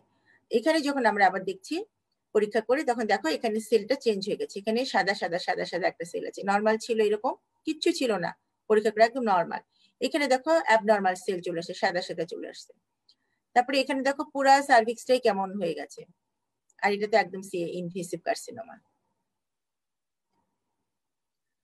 High grade cervical intraepithelial lesion, high grade lesion যখন দেখি দেখো পুরো সার্ভিক্সে এরকম পাংক্টেশন দেখতে পাচ্ছ, এখানটায় মোজাইসিজম দেখতে পাচ্ছ, এগুলো নিয়ে আবার কথা বলছি আমি। দেখো কিরকম হয়ে গেছে, এই সার্ভিক্সটা দেখলে কি মনে হচ্ছে এটা নর্মাল সার্ভিক্স, এটা একটা অ্যাবনর্মাল সার্ভিক্স। আর এখানে তো ইনভেসিভ কার্সিনোমা হয়ে গেছে, একদম ভিতরে ঢুকে গেছে, খেয়ে খেয়ে গেছে। দেখো অনেকেই মনে দেখেছে, তো আমি জানি না তোমরা এবার দেখতে পেরেছো কিনা, আমার মেডিকেলের ছেলেমেয়েরা মনে হয় পারো নাই, কারণ কল্পোস্কোপিতেও তোমাদের এই সময়টা দেখানো হয়নি, কোভিড এসে সবকিছু বন্ধ। হাউ সার্ভাইকাল ক্যান্সার ডেভেলপস, কি হচ্ছে, এটা নর্মাল সার্ভিক্স ছিল, ইনিশিয়াল একটা হিউম্যান প্যাপিলোমা ভাইরাস দিয়ে ইনফেকশন হলো, ইনফেকশন হওয়ার পরে কি হলো, অনেক ক্ষেত্রে দেখা যায় যে ইনফেকশন হয়ে যাওয়ার পরে, যেটা আমি বললাম যে 80% আবার সেটা নর্মাল ক্লিয়ার হয়ে গেল, ক্লিয়ার হয়ে আবার নর্মাল সার্ভিক্সে ফেরত আসলো, কোনটার ভিতরে এটা হিউম্যান প্যাপিলোমা ভাইরাস ইনফেক্টেড হয়ে থেকে গেল। তারপরে কি হচ্ছে, সেখান থেকে প্রোগ্রেশন হয় অনেক ক্ষেত্রে। আবার আমরা জানি যে CN1 থেকে কিন্তু সাধারণত দেখা যায় যে আবার কিন্তু এটা রিগ্রেশন হয়ে নর্মাল সার্ভিস চলে আসে। আর যেটা প্রোগ্রেশন হচ্ছে সেটা প্রোগ্রেশন হয়ে প্রি ক্যান্সারাস লেশন হচ্ছে, প্রি ক্যান্সারাস লেশন থেকে আস্তে আস্তে 10 থেকে 15 বছরের ভিতরে এটা ক্যান্সারে তৈরি হয়ে ক্যান্সারে চলে যাচ্ছে। তাহলে এখানে আমরা বলছি যে দেখো হিউম্যান প্যাপিলোমা ভাইরাস ইনফেকশন হলো, ইনফেকশন হয়ে এটা 15% ক্ষেত্রে এটা ডিসপ্লেসিয়া হয়ে যাচ্ছে, আর 70% ক্ষেত্রে এটা কিন্তু আবার ফেরত আসছে, হিউম্যান প্যাপিলোমা ভাইরাস ইনফেকশন হয়ে নর্মাল সার্ভিক্সে এটা আবার কিন্তু চলে আসতে পারে। এখানে 2 বছরের ভিতরে সেটা এখান থেকে কি হতে পারে, 15% ক্ষেত্রে এই যে লো গ্রেড লিশন ছিল সেখান থেকে আস্তে আস্তে এটা হাই গ্রেড লিশন হতে পারে, এবং 13% ক্ষেত্রে উইদিন 10 ইয়ার্স এই হাই গ্রেড লিশনটা আস্তে আস্তে এটা ইনভেসিভ কার্সিনোমা হতে পারে, মানে CN3 থেকে ইনভেসিভ কার্সিনোমা হয়ে যাবে। তাহলে এটা একটা লম্বা প্রসিডিউর, সেই প্রসিডিউরটাতে যদি আমরা আগে থেকে হাই গ্রেড ডিসপ্লেসিয়া অথবা লো গ্রেড ডিসপ্লেসিয়া যেখানেই আমরা পাই না কেন সেখানেই আমরা হল্ট করাতে পারি, এখানে যদি আমরা ট্রিটমেন্ট দিই, ম্যানেজমেন্ট দিই, তাহলে এটা আর ইনভেসিভ ক্যান্সারে যাবে না। এখন কি কি স্ক্রিনিং প্রসিডিউর আছে তোমরা জানো, যে স্ক্রিনিং প্রসিডিউর কি কি আছে। প্রথমে যেটা আমরা বলি যে প্যাপ স্মেয়ার করি আমরা, প্যাপ স্মেয়ারটা করার সুবিধা হচ্ছে যে তোমার যদি প্রাইভেটে একটা পেশেন্ট আসে, তুমি সাথে সাথে প্যাপ স্মেয়ার লিখে দিলে প্যাপ স্মেয়ার করে ফেলতে পারবে। কিন্তু আমরা বলছি প্যাপ স্মেয়ার হচ্ছে কস্টলি এবং এটা নিডস এক্সপার্ট। কেন বলেছে এটা, দেখো প্যাপ স্মেয়ার করতে গেলে কিন্তু অনেকগুলো ব্যাপার হচ্ছে, একটা হচ্ছে যে প্যাপ স্মেয়ার করতে হলে তাকে স্কোয়ামা কলামনার জাংশন চিনতে হবে, এবং স্কোয়ামা কলামনার জাংশন চেনার পরে তাকে কিভাবে কি দিয়ে করবে, আইর স্পেচুলা দিয়ে করবে, সেই আইর স্পেচুলাটা কিভাবে ধরবে, কত ডিগ্রি অ্যাঙ্গেলে ঘোরাতে হবে, তাই না, 360 ডিগ্রি অ্যাঙ্গেলে নিয়ে তারপরে ওখান থেকে তাকে স্মেয়ার একটা তৈরি করতে হবে, কিভাবে স্মেয়ার তৈরি করবে, একটা স্লাইডের উপরে তাকে স্মেয়ার তৈরি করতে হবে, তারপরে 70% ইথাইল অ্যালকোহলে আবার কিছুক্ষণ ভিজিয়ে রাখতে হবে, তারপরে সেটা ড্রাই করতে হবে, ফিক্স করতে হবে, দিয়ে তাকে আবার সাইটোলজিস্ট দেখতে হবে। তাহলে অনেকগুলো প্রসিডিউর, এই প্রসিডিউরের ভিতরে সাধারণত দেখা যায় যারা প্রাইভেট ক্লিনিকে যে মেয়েরা নেয়, তারা যদি এক্সপার্টাইজেশন তাদের ডেভেলপ না করে, যদি না জানে, তাহলে দেখা যাবে এই নেওয়ার ভিতরে কিন্তু অনেক জায়গাতেই ভুল হতে পারে, ঠিক মতো কারেক্ট ওয়েতে তারা যদি না নেয়, তাহলে দেখা যাবে রিপোর্টটা ঠিক নাও আসতে পারে। কিন্তু ভায়া টেস্টের ক্ষেত্রে আমরা যেটা বলি, কেন ভায়া টেস্টকে আমরা বলছি ইম্পর্টেন্স দিচ্ছি, কারণ ভায়া টেস্টে আমরা যাদেরকে ট্রেন্ড আপ করছি তাদেরকে, ধরো আমরা সিস্টার দিকে ট্রেন্ড আপ করছি, অনেক ক্ষেত্রে FWV দিকে আমরা ট্রেন্ড আপ করছি, তো যারা ট্রেন্ড আপ হয়ে আসছে এবং বারবার তাদেরকে আবার রিফ্রেশার ট্রেনিং দেওয়া হচ্ছে, তাহলে তারা কিন্তু স্কোয়ামা কলামনার জাংশনকে প্রথম কাজ, তাদের কিন্তু একটা জিনিসই শেখানো হয় ট্রেনিং এ, যে তোমাকে স্কোয়ামা কলামনার জাংশনটাকে আইডেন্টিফাই করতে হবে। যদি স্কোয়ামা কলামনার জাংশনকে আইডেন্টিফাই করতে পারে, তাহলে তারা যখন ভায়া টেস্ট করবে, ভায়া টেস্ট করে তারা কিন্তু আইডেন্টিফাই করবে যে এখানটায় লেশনটা আছে কিনা, তারা অ্যাসিডো হোয়াইট এরিয়া দেখতে পাচ্ছে কিনা, যদি দেখতে পারে তাহলে তারা কি করবে সেটা তাদেরকে শিখিয়ে দেবো, আমরা যাবো আস্তে আস্তে করে, আমরা পড়বো এটা নিয়ে। তারপরে আমরা কি করতে পারি, তাহলে আমরা প্যাপ স্মেয়ার করতে পারি, যদি ঠিকঠাক মতো হয় তাহলে আমরা অবশ্যই প্যাপ স্মেয়ার করবো। তারপরে ভায়া করতে পারি, আমরা কল্পোস্কোপি করতে পারি, আর সবচেয়ে ভালো হচ্ছে যে এইচপিভি টেস্টিং। এটা হচ্ছে, এটা আসলে এখন অ্যাভেলেবল, এটা নট অ্যাভেলেবল লেখা আছে, কিন্তু এটা আসলে অ্যাভেলেবল, সব জায়গায় হয় না কিন্তু অনেক জায়গা হয়, বাট এটা হচ্ছে কস্টলি। বাংলাদেশে প্যাপ স্মেয়ার হয় 1989 থেকে, আমরা ভায়া করি 2003 না 2004 থেকে ভায়া শুরু হয়, কিন্তু কাজ করি আসলে খুব ভালোভাবে আমরা 2006 থেকে আসলে সেভাবে করি, 2004 থেকে কাজটা শুরু হয়েছিল। কল্পোস্কোপি বাংলাদেশে কল্পোস্কোপি আরো পর থেকে শুরু হয়েছে, হিউম্যান প্যাপিলোমা ভাইরাস আইডেন্টিফিকেশন হয় 2000, আইডেন্টিফিকেশনটা করা হয়, কিন্তু সব জায়গায় এটা হয় না। রিসেন্টলি এটা আমরা সব জায়গাতেই করার চেষ্টা করছি, কিছু কিছু সেন্টারে হয়, বিএসএমএম তে হয়। আচ্ছা, এখন আমরা যে প্যাপ ভায়া টেস্ট করবো, এটা জানতে হবে যে ভায়া টেস্টটা আমরা কিভাবে করি। তাহলে ভায়া টেস্ট করার আগে যে কাজটা আমরা করি, তোমরা জানো যে অনেক হাসপাতালে, আমাদের সরকারি সব হাসপাতালে কিন্তু ভায়া সেন্টার আছে, এবং প্রত্যেকের একটা নিজস্ব জায়গায় ঠিক করা আছে যে কোন জায়গাটাতে ভায়া সেন্টার হবে। সাধারণত ভায়া সেন্টারটা আউটডোরে হয়, আউটডোরে ভায়া সেন্টার রাখার উদ্দেশ্য হচ্ছে যে, এবং কে করছে এখানে, সিস্টাররা করে, সাথে আরএস কে ট্রেন্ড আপ করা হয়, যদি সিস্টাররা কাজ করার সময় যদি কোনো সমস্যায় পড়ে তাহলে আরএস যে দেখবে, অথবা কোনো মেডিকেল অফিসে যদি ট্রেন্ড আপ থাকে সে যে দেখবে, বা কোনো প্রবলেম হলে যারা জানে ভায়া ট্রেনিং করাচ্ছে সেই যে দেখবে যে কোনো সমস্যা আছে কিনা। তাহলে এই যে ভায়া টেস্টটা যখন করা হয়, তখন ইউজুয়ালি যেটা করা হয় যে আউটডোরে অনেক পেশেন্ট আছে, সেই পেশেন্টকে তারা ইচ্ছা করে নিজেরাই আসতে পারে, যে তার জরায়ুটা পরীক্ষা করবে, সার্ভিক্স এক্সামিন করবে, ভায়া টেস্ট করবে, সে নিজে ইচ্ছা করে আসতে পারে, অথবা কেউ রেফার করতে পারে, মেডিসিন আউটডোর থেকে রেফার হতে পারে, গাইনি আউটডোর থেকে রেফার হতে পারে, রেফার হয়ে ভায়া টেস্ট করতে আসবে। তো যখন ভায়া টেস্টটা করা হয় তখন পেশেন্ট দেখে যেটা করা হয় যে একটা হচ্ছে প্রি কাউন্সিলিং, মানে ভায়া টেস্ট করার আগেই একটা কাউন্সিলিং করে সিস্টাররা, করে তারপরে কিন্তু শুরু করে, কেন টেস্টটা করা হচ্ছে সেই সম্পর্কে তাদেরকে বলা হয়, বলে তারপরে টেস্টটা করা হয়। এবং ভায়া টেস্ট করার পরে আবার কিন্তু একটা পোস্ট কাউন্সিলিং করা হয়, যে কি পেলো তার সার্ভিক্সে, কোনো সমস্যা আছে কিনা, সমস্যা থাকলে সে কোথায় যাবে, সে কথাগুলো কিন্তু তাকে বলা হয়।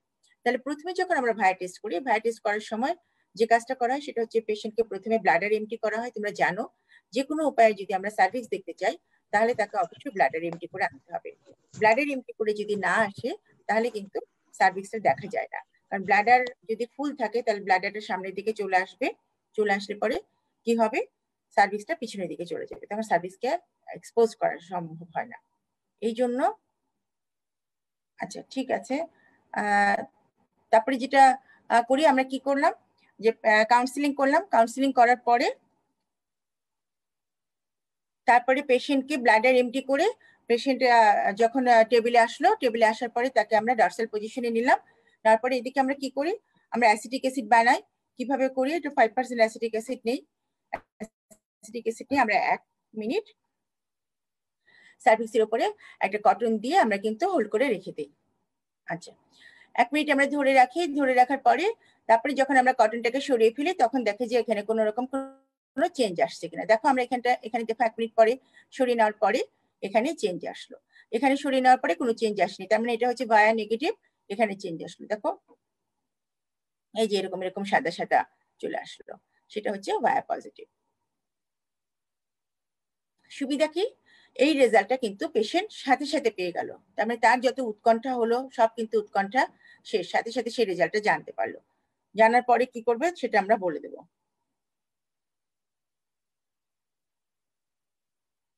এই যে আরেকটা ছবি,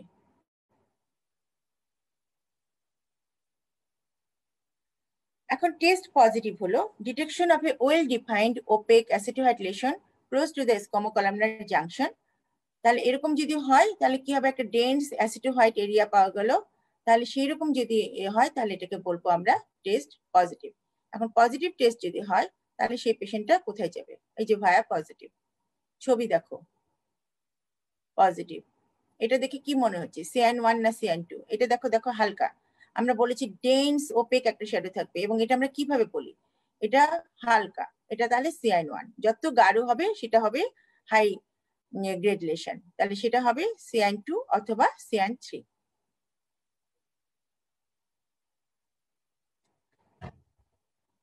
তাহলে যখন এরকম নেগেটিভ হবে তখন সেই নেগেটিভ হলে আমরা এই ধরনের একটা কার্ড দিই, এটাকে বলা হয় ব্লু কার্ড। সেই কার্ডটা নিয়ে পেশেন্ট নেগেটিভ নিয়ে যায়। এবং আমরা দেখো ভায়া যখন করি, ভাইয়ের সাথে সাথে কিন্তু আমরা সিবিএ করি, ক্লিনিক্যাল ব্রেস্ট এক্সামিনেশন করি, দুটোই করি। ক্লিনিক্যাল ব্রেস্ট এক্সামিন করে তাকে বলে দেওয়া হয় যে তার ব্রেস্টে কোনো রকম সমস্যা আছে কিনা।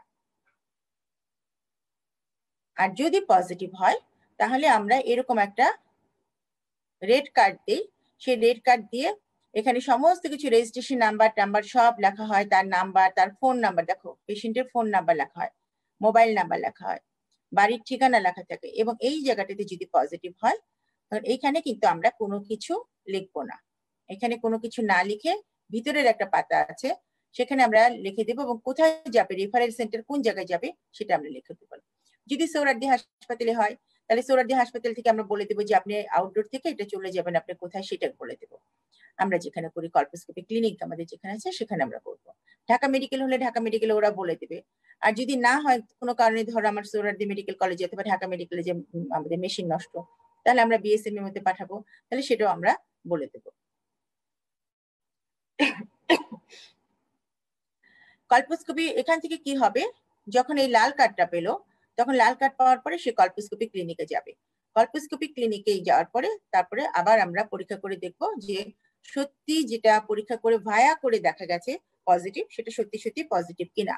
কারণ ভায়া করার পরে তোমরা কিন্তু জানো যে ভায়া করার পরে ফলস পজিটিভ কেস আসে অনেক।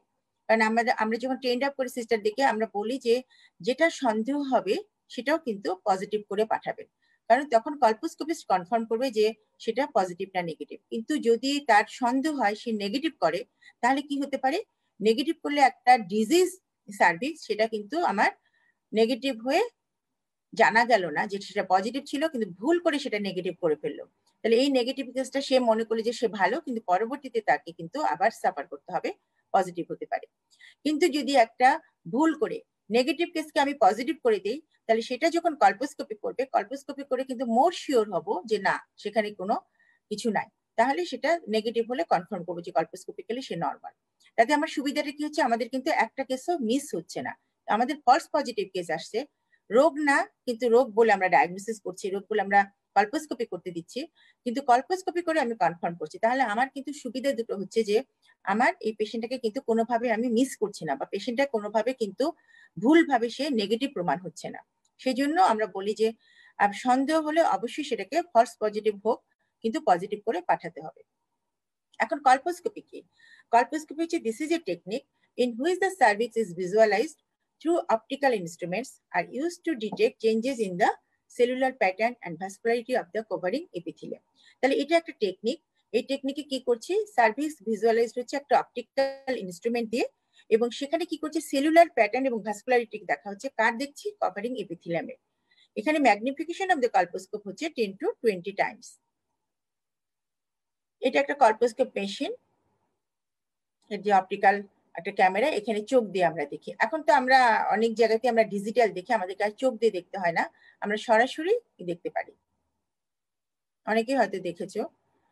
এখন এই যে কল্পোস্কোপি করি, এত বেশি তোমাদেরকে আমি পড়াতে চাই না, কারণ তোমরা এটা ভুলে যাবে। এখন আমরা কিছু দেখি কল্পোস্কোপিতে, যেটা আমরা দেখি পাংকচুয়েশন দেখি, মোজাইসিজম দেখি, সেই জিনিসগুলো দেখে কিন্তু আমরা বলি যে এটা কল্পোস্কোপিক্যালি। আচ্ছা তোমরা কি শুনতে পাচ্ছ তো না আমাকে? জি ম্যাম, শুনতে পাচ্ছি। এভাবে আমরা কিন্তু বলি। একটুখানি আমি দেখিয়ে দিই যে পাংকচুয়েশন কি বলি আমরা, তারপরে মোজাইসিজম কি বলি। এতটা কঠিন তোমাদের আসলে লাগবে না, তারপরও একটু দেখো। এই যে যখন পাংকচুয়েশন মানে কি, ক্যাপিলারি জুয়েলারি দেখা যায়, কারণ অ্যাটিপিক্যাল সেল যখন হবে, এই জিনিসটা কি সেটা একটু বুঝো। অনেক সেল হয়, অনেক সেল যখন হবে তখন কি হবে, অনেক ভেসেল হবে, এবং অনেক ভেসেল যখন আসবে নতুন নতুন, তখন কি হবে, আমরা যখন দেখি এটাকে অ্যাসিটিক অ্যাসিড দিয়ে এবং কল্পোস্কোপিক্যালি যখন দেখবে, এটা কিন্তু ভায়া যখন করবে তখন এই ভায়াতে কিন্তু পাংকচুয়েশন মোজাইসিজম দেখা যায় না। যখন আমরা কল্পোস্কোপি দিয়ে সেই মেশিনটা দিয়ে অনেক বড় করে ফোকাস করে দেখবো, তখন আমরা অনেকগুলো ক্যাপিলারি দেখবো, ছোট ছোট এই ক্যাপিলারি গুলো যে দেখতে পারবো, সেটাই হচ্ছে কি এরকম দাগ দাগ দাগ দাগ, ছোট ছোট ফোটা ফোটা ফোটা ফোটা হবে, সেটাকে আমরা বলছি পাংকচুয়েশন। অনেক পাংকচুয়েশন যখন দেখবো তখন বুঝতে পারবো যে এটা আসলে অ্যাটিপিক্যাল সেল, এখানে অনেক সেল আছে। আরেকটা হয় কি মোজাইসিজম। মোজাইসিজম কি, যে টার্মিনাল ক্যাপিলারি যেগুলো আমরা দেখি surrounding রাফলি circular R polygonal shape blocks R opacity white epithelium crowded together are called the mosaic because their appearance is similar to the mosaic types. তার মানে আমরা যে ক্যাপিলারি গুলো দেখে আসলাম অনেকগুলো, সেই ক্যাপিলারি গুলো আবার একসাথে দেখো মোজাইক, মোজাইক কি একটার সাথে একটা লেগে লেগে লেগে লেগে একটা মোজাইকের মতো অ্যাপিয়ারেন্স, এগুলো সেরকম একটা একসাথে একটা লেগে লেগে একটা মোজাইকের মতো অ্যাপিয়ারেন্স, সেটাকে বলছে মোজাইসিজম। Mosaicism tends to be associated with the higher grade lesion and CN1. তাহলে যখন আমরা ফাইন পাই, আমরা এটা দেখে বলি যে অল্প অল্প অল্প অল্প দেখি, তখন আমরা এটাকে ক্লাসিফাই করি CN1 দিয়ে। যখন অনেক দেখি তখন আমরা ক্লাসিফাই করি যে এটা হচ্ছে হায়ার গ্রেড লেশন, হায়ার গ্রেডে চলে গেছে এটা। এই দেখো ছবি একটু দেখো, কারণ এত কঠিন তোমাদেরকে পরীক্ষাতে জিজ্ঞাসা করা হবে না, শুধু তোমাদেরকে ভায়া হলে কি, ভায়া পজিটিভ হলে কোথায় যাবে, কল্পোস্কোপিতে কি দেখা হয় সেটা। তাহলে এই দেখো, এই দেখো ছবিতে দেখতে পাচ্ছি মনে হয় ক্লিয়ার। এই দেখো মোজাইসিজম, একটার সাথে একদম টাইলস এর মতো, দেখো একটার সাথে একটা মোজাইসিজম। এইটা আমরা একদম কল্পোস্কোপি যখন করি তখন আমরা এটা খুঁজি যে এরকম দেখতে পাচ্ছি কিনা। এই যে মোজাইসিজম কত কত কত বেশি। আচ্ছা, এটা এত বেশি দরকার নেই, এখন আমাদের পড়া কিন্তু শেষের দিকে। এখন যদি সিআইন হয় তাহলে আমরা এই ক্ষেত্রে কি করব? আমি সিআইন তো পেলাম, আমি কনফার্ম করলাম। কিভাবে কনফার্ম করলাম? আমি সিআইন পেলে আমি কনফার্ম করলাম একটা কল্পোস্কোপিতে আমার মনে হলো সিআইন। আরেকটা হচ্ছে যে আমি এই সিআইনটা যখন পেলাম তখন আমি আবার টিস্যু নিয়ে সেটাকে আমি কি করবো, হিস্টোপ্যাথোলজি করতে দেবো, হিস্টোপ্যাথোলজিতে কনফার্ম হবে। এখন আমরা কি করি, সাধারণত দেখা যায় যে একটা পেশেন্ট যখন আমাদের কাছে আসে অনেক সময় এই পেশেন্টটা ভয় পায় যে না আমার মনে হয়, এই যে আমরা তো বলেই দিই যে তোমার লক্ষণ দেখা গেছে বা তোমার এটা CN1, তো এইটা যখন বলি তখন সে ভয় পায় যে আমার জরায়ুতে ক্যান্সার হয়ে গেছে। এই পেশেন্টটা পরবর্তীতে যদি চলে যায় ট্রিটমেন্ট না নিয়ে, সে পেশেন্টটা পরে ফেরত আসে না। সে কি করে ভয় পায়, এক একজন এক এক কথা বলে, বিশেষত কোয়াক ডাক্তাররা তো আছে, তারা যেটা করে যে তোমার জরায়ুতে যেহেতু ক্যান্সার হয়ে গেছে সুতরাং তুমি এটা হিস্টেরেক্টমি করো, ফেলো, জরায়ু ফেলে দাও, তাহলে আর কোনো ঝামেলা নেই, টেনশন নেই। তাহলে কি হচ্ছে, আমাদের কিন্তু দরকার নেই হিস্টেরেক্টমি করার, হিস্টেরেক্টমি হয়ে যাচ্ছে। এবং যেটাতে ক্যান্সারের লক্ষণ আছে এবং যদি এটা ক্যান্সার হয়, হাই গ্রেড লেশন হয়, তাহলে কিন্তু হিস্টেরেক্টমি করে এটার কোনো লাভ হবে না, কারণ আমার ওই জায়গাটা কিন্তু সমস্যা থেকে যাবে। পরে এটা কিন্তু ট্রিটমেন্টে যদি আমরা করে দিতে পারতাম তাহলে কিন্তু এটা সুবিধা হতো। কিন্তু এটা হিস্টেরেক্টমি করলে আমার কিন্তু কেসটা জানা হলো না যে কি অবস্থা বা পরবর্তীতে তার কি সমস্যা হয়। অথবা তার দেখা গেলো একটা বাচ্চা আছে, অল্প বয়সী একটা মেয়ে, তাকে হিস্টেরেক্টমি করে দিল, তাহলে এই মেয়েটার পরবর্তী সাফারিংস হবে অনেক বেশি। সুতরাং আমাদেরকে সেই জন্য আমরা যেটা করি সি অ্যান্ড ট্রিট, যে আমরা একবারই দেখলাম, দেখে ওই সেশনেই আমরা কি করলাম, টিস্যু আমরা কি করলাম, আমরা পাঞ্চ বায়োপসি করি, করে টিস্যুটাকে নিয়ে আমরা হিস্টোপ্যাথোলজি করতে দিই, দিয়ে তারপরে আমরা ট্রিটমেন্টটা করে ফেলি। এখন CN1 যদি হয় তাহলে আমরা কি কি ট্রিটমেন্ট করতে পারি, CN2 হাই গ্রেড লেশন হলে কি করতে পারি, লো গ্রেড লেশন হলে কি করতে পারি। সাধারণত আমরা এই ট্রিটমেন্ট অপশনকে দুটো ক্যাটাগরিতে ভাগ করে ফেলি, যেটা হচ্ছে একটা অ্যাবলেটিভ প্রসিডিউর আর একটা হচ্ছে এক্সিশনাল প্রসিডিউর। অ্যাবলেটিভ প্রসিডিউর যেটা, সেটা কি করে, that ablate the abnormal tissue and do not produce a tissue specimen for additional histologic evaluation. যে কথাটা এখানে বলেছি যে অ্যাবলেটিভ যদি করি আমরা কি করি, যে হয় কোল্ড কোয়াগুলেশন দিয়ে ঠান্ডা করে টিস্যুগুলোকে ডিস্ট্রাকশন করি, অথবা আমরা কি করি ক্রায়োথেরাপি দিতে পারি। এরকম প্রসিডিউরে আমরা কোল্ড কোয়াগুলেশন করতে পারি, ক্রায়োথেরাপি করতে পারি, তাই না? তাহলে টিস্যুগুলোকে আমরা অ্যাবলেট করছি। কিন্তু এখানে যে কথাটা বলেছে সেটা হচ্ছে যে অ্যাবলেট করলে পরে আমরা কোনো স্পেসিমেন পাচ্ছি না হিস্টোপ্যাথোলজি পরীক্ষা করার জন্য। কি করতে পারি তাহলে, আমি যেটা বলেছি যে প্রথমে আমরা দেখলাম, আমার কাছে মনে হলো এটা CN2 অথবা CN1, CN1ই যদি হয় তাহলে আমরা কি করবো, আগে একটা টিস্যু নেবো, পাঞ্চ বায়োপসি করে টিস্যু নেবো, সেটা হিস্টোপ্যাথোলজি পরীক্ষার জন্য পাঠিয়ে দিব এবং আমরা এটা ট্রিটমেন্ট সাথে সাথে দিব। আমাদের কাছে যদি কোল্ড কোয়াগুলেশন মেশিন থাকে আমরা কোল্ড কোয়াগুলেট করবো, যদি আমার ক্রায়োথেরাপি মেশিন থেকে ক্রায়োথেরাপি দিয়ে দেবো, ঠিক আছে? আর যদি দেখি যে এটা আরো বেশি CN2 অথবা CN3 হয়ে গেছে তাহলে আমরা এক্সিশনাল প্রসিডিউর করি। এক্সিশনাল প্রসিডিউর মানে হচ্ছে এখানটাতে কিন্তু আলাদা করে আর পাঞ্চ বায়োপসি নেওয়ার দরকার হয় না, কারণ আমরা এখানে পুরো টিস্যুটাকে তুলে হিস্টোপ্যাথোলজি পরীক্ষা করতে পাঠাই। আমরা যে জায়গাটাতে আমার মনে হচ্ছে যে আমরা পজিটিভ পেয়েছি সেই জায়গাটা হোল অফ দিস কমোকলামনার জাংশন পুরোটাই আমরা কিন্তু কেটে তুলে নিয়ে চলে আসি। কি করতে পারি আমরা, দেখো এখানে বলেছি অ্যাবলেটিভ প্রসিডিউর আমরা কি কি করি, ক্রায়োথেরাপি করি, লেজার অ্যাবলেশন করি, কোল্ড কোয়াগুলেশন করি। আর এক্সিশনাল প্রসিডিউর যেটা, সেটা আমরা কোল্ড নাইফ কোনাইজেশন করতে পারি, লেজার কোন এক্সিশন করতে পারি। আমরা যেটা রেগুলারলি করি সেটা হচ্ছে লিপ করি, লুপ ইলেকট্রোসার্জিক্যাল এক্সিশন প্রসিডিউর। এটা আমরা সবসময় করে থাকি। সেটা হচ্ছে আমরা সবসময় বলি যে লিপ করো, লিপ করো, লুপ ইলেকট্রোসার্জিক্যাল এক্সিশন প্রসিডিউর। আমরা লিপ করে, আমাদের কোল্ড নাইফ কোনাইজেশন নাই, আমাদের লেজার কোন এক্সিশনও নাই, সুতরাং আমাদের জন্য এটা অ্যাভেলেবল, আমরা লিপটা করি। এটা হচ্ছে নর্মাল একটা সার্ভিক্সের ছবি দেওয়া আছে, এখানে অ্যাবনর্মাল সার্ভিক্সের ছবি দেখতে পাচ্ছ।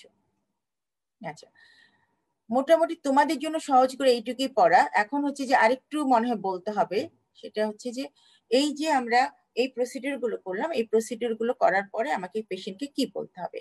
ইউজুয়ালি এই প্রসিডিউর গুলো করার পরে আমরা বলি যে 1.5 মান্থ তারা হচ্ছে কয়টা ইন্টারকোর্সে যাবে না।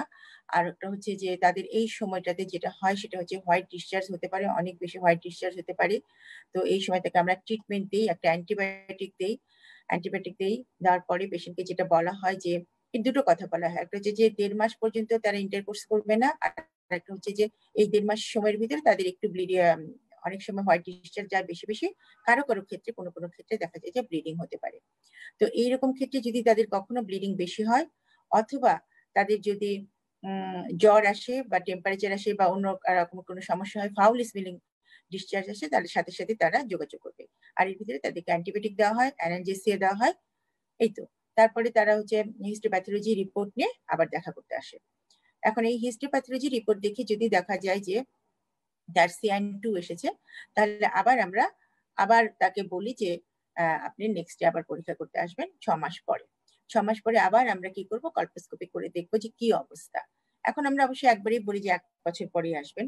তোমরা জানো যে 6 মাস পরে আমরা একটা পরীক্ষা করতে আবার কল্পোস্কোপি করতে বলি, করার পরে যদি ভালো থাকে আবার 1 বছর পরে করবে। এইভাবে কিন্তু 3টা বছর সে কল্পোস্কোপি পরীক্ষা করবে, করে যখন 3 বারই সে না হয়ে যাবে, নেগেটিভ হয়ে যাবে, তখন সে চলে যাবে হচ্ছে আবার পরে প্রতি 5 বছর পর পর সে ভায়া টেস্ট করবে। এটা একটু ইম্পর্টেন্ট তোমাদের জন্য জানা, যে আমি যদি এরকম কোনো প্রসিডিউর করি, যে অ্যাবলেটিভ প্রসিডিউর করলাম অথবা এক্সেশনাল প্রসিডিউর করলাম, তাহলে সে আমাদেরকে প্রথমে দেখাবে হচ্ছে রিপোর্টে যদি দেখি যে CIN1 পেয়েছে, তাহলে 1 বছর পরে সে আবার আসবে, এসে কল্পোস্কোপি পরীক্ষা করবে। আর যদি CIN2 অথবা CIN3 হয়, তাহলে সে 6 মাস পরে একটা পরীক্ষা করবে, তারপরে 1 বছর পর পর সে পরীক্ষা করবে, এবং 3 বার যদি সে নেগেটিভ হয়ে যায়, তাহলে সে তাকে কল্পোস্কোপি পরীক্ষা করতে হবে না। এরপরে সে চলে যাবে রেগুলার ভায়া টেস্ট করবে, যেটা আমরা বলেছিলাম এর আগে মোলার প্রেগনেন্সিতে আমরা যেটা বলতাম যে বেটা ICG টেস্ট করবে, তাই না?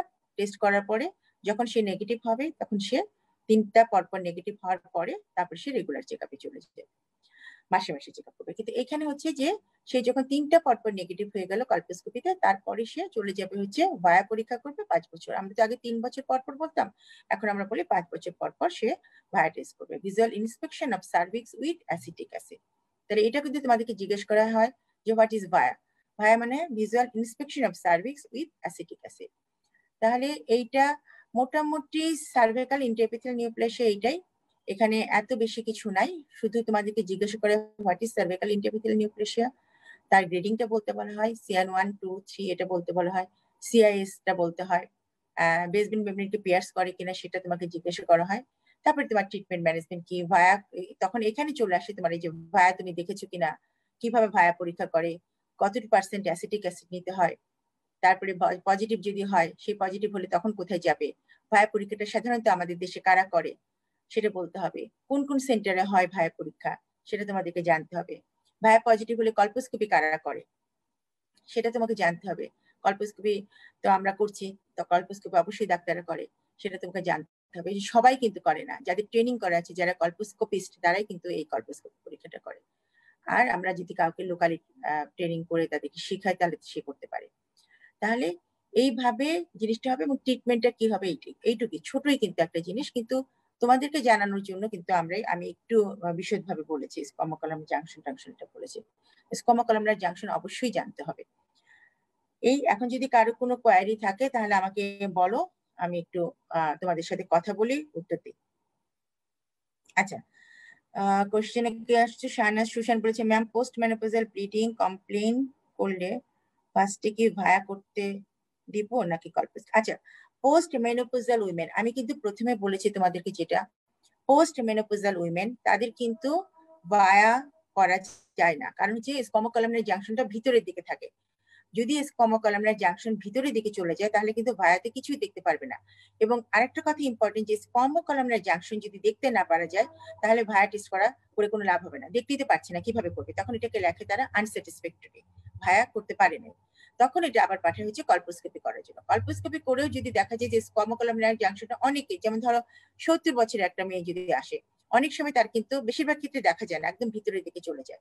যদি আমরা কল্পোস্কোপি করব, কল্পোস্কোপি করে যদি দেখতে না পারি, তাহলে সেক্ষেত্রে আমরা তখন তাকে প্যাপ করতে হবে। কারণ প্যাপ করলে কিন্তু আমি ওই আয়ার স্পিচুলাটা ভিতরে দিয়ে কিন্তু আমি নিয়ে আসতে পারবো। সেক্ষেত্রে প্যাপ করতে হবে যদি বেশি বয়সের হয়। 60 ইয়ার্স পর্যন্ত আমি কল্পোস্কোপি করতে পারি, সেই পর্যন্ত কিন্তু দেখা যায়, কিন্তু কারো কারো ক্ষেত্রে দেখা যায় না।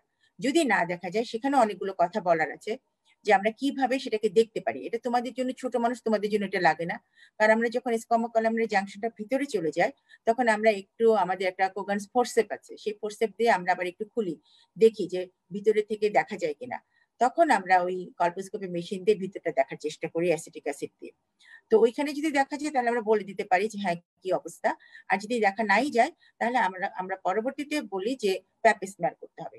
সেক্ষেত্রে আমি যদি অ্যাসিটিক অ্যাসিড দিয়ে দেখি, তাহলে আমাকে প্যাপিসমিয়ার এত তাড়াতাড়ি করা যাবে না, মানে আজকে আমি করলাম হয়তো কল্পোস্কোপি, কালকে করা যাবে না। সেক্ষেত্রে আমরা বলি যে 15 দিন পরে সে আবার, বা 7 দিন পরে, 7 থেকে 10 দিন পরে সে আবার একটা প্যাপিসমিয়ার রিপোর্ট নিয়ে দেখা করবে। আর ইউজুয়ালি যেটা হয়, যেমন আমি তোমাদেরকে প্রথম যে কোশ্চেনটা করেছিলাম, সেটা তো সার্ভাইকাল ক্যান্সার তোমরা বলেছো। দ্বিতীয় যেটা ছিল, সেটাতে যদি এরকম হয় যে এন্ডোমেট্রিয়াল কার্সিনোমা আমরা মনে করি, তাহলে কিন্তু যেটা হলো যে একটা প্যাপিসমিয়ার করবে, প্যাপিসমিয়ার করে দেখবো যে সার্ভিক্সে কিছু আছে কিনা, এন্ডোসার্ভিক্সে কিছু আছে কিনা। তারপরে যেটা হচ্ছে যে আমাকে কিন্তু দেখতে হবে যে এন্ডোমেট্রিয়াল থিকনেসটা দেখতে হয়, এন্ডোমেট্রিয়াল থিকনেসটা কেমন। সেই জন্য তাকে কিন্তু একটা টিভিএস করতে হয়। টিভিএস এবং প্যাপিসমিয়ার করে আসলে আমরা দুটো জিনিসকে জানতে পারি। আর কোনো কোয়ারি আছে কিনা? তোমাদের আর কোনো কোয়ারি থাকলে পরে বলো। আচ্ছা, আমার মনে হয় যে তোমাদের মনে হয় আর কোনো প্রশ্ন নাই। যদি প্রশ্ন না থাকে, ম্যাম তাহলে কমেন্ট সেকশনে ম্যাম একটা কোয়েশ্চেন ছিল, তাসফিয়া জামিন আনিলা করেছে। কই দেখতে পাচ্ছি না, বলো। আমি ম্যাম দেখতে যে পাচ্ছি না। পোস্ট কয়টাল ব্লিডিং এর জন্য আমরা কি ম্যাম বায়া সাজেস্ট করব কিনা? সেটা হচ্ছে পোস্ট কয়টাল ব্লিডিং এর জন্য তো করতেই পারো তুমি। Post coital bleeding, post menopausal bleeding, post coital bleeding হলে তো অবশ্যই করতে পারো। আমরা তো ভায়া করে দেখবোই যে তার কোনো সমস্যা আছে কিনা। কিন্তু তার আগে আমাদের কিন্তু একটা কথা মনে রাখতে হবে সবাইকে, যে যখন একটা মেয়ে পোস্ট কয়টাল ব্লিডিং নিয়ে এসেছে, তখন কিন্তু তুমি আগে তার সার্ভিক্সটা দেখবে। ঠিক আছে? সার্ভিক্সে দেখবে কেন? পোস্ট কয়টাল ব্লিডিং তো অনেক কারণে হতে পারে। একটা মেয়ের পলিপ থাকতে পারে, সেই পলিপের সাথে যদি ধাক্কা লাগে, তাহলে তার ব্লিডিং হতে পারে। তাহলে পলিপটা আছে কিনা সেটা তুমি দেখতে পারো। এটার জন্য তোমার ভায়া করতে পাঠাতে হচ্ছে না। তুমি পলিপ দেখলে তো তুমি আগে ডায়াগনোসিস করতে পারো, তারপরে তুমি দেখো। তুমি দেখবে যে তার একটু পেয়ন আছে, সে হয়তো অনেক বেশি পিল খায়, রেগুলার পিল খায়। রেগুলার যে মেয়েটা পিল খায়, তার একটু পেন থাকবে। একটু পেন মানে তার কিন্তু কলামনাটা ইনভার্টেড হয়ে বাইরে চলে এসেছে। তাহলে সেখানেও কিন্তু অনেক সময় দেখা যায় যে ব্লিডিং হতে পারে। তাহলে তোমাকে এই জিনিসগুলো আগে কনফার্ম হতে হবে। অবশ্যই তোমাকে একটা স্পেকুলাম দিয়ে সার্ভিক্স আগে দেখে নিতে হবে।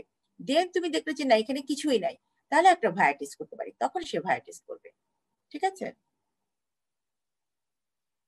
আমি কিন্তু কোশ্চেন দেখতে পাচ্ছি না, সেই জন্য তোমরা যদি দেখো তাহলে আমাকে কোশ্চেন বলো, আমি উত্তর দিই।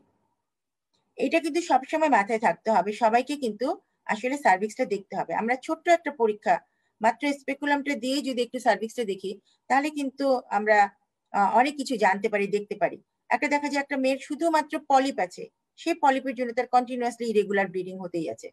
তাহলে সেটা যদি আমরা দেখে নিতে পারি, তাহলে কিন্তু এই মেয়েটাকে আমরা সাথে সাথে কিন্তু এই পলিপ রিমুভ করলে সে সুস্থ হয়ে যাবে।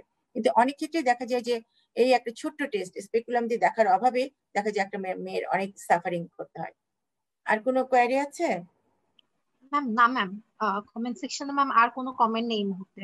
আচ্ছা, থ্যাংক ইউ। তাহলে যদি আর কোনো কোয়ারি না থাকে, বা তোমাদেরও যদি আর কোনো কোয়ারি না থাকে, তাহলে আমরা এখানেই শেষ করি। ঠিক আছে? Thank you so much ma'am. Thank you. Thank you so much ma'am. Good night, ভালো থেকো আসসালামু সবাই। আলাইকুম ম্যাম। আচ্ছা, গুড সবাই নাইট ম্যাম। সাবধানে থেকো বাবা, তোমরা সবাই সাবধানে থেকো, বিকজ কোভিড-19 তো আবার মনে হয় খারাপ ভাবে আসছে। তো তোমরা সবাই সাবধানে থেকো, বাইরে যেও না। মাস্ক মাস্ক ছাড়া বাইরে কিছুতেই যাবে না, কেউই না। জি ম্যাম। ঠিক আছে, খোদা হাফেজ। Take care ma'am. আসসালামু আসসালামু আলাইকুম ম্যাম, আলাইকুম। Thank you ma'am. আচ্ছা, ওয়ালাইকুম সালাম।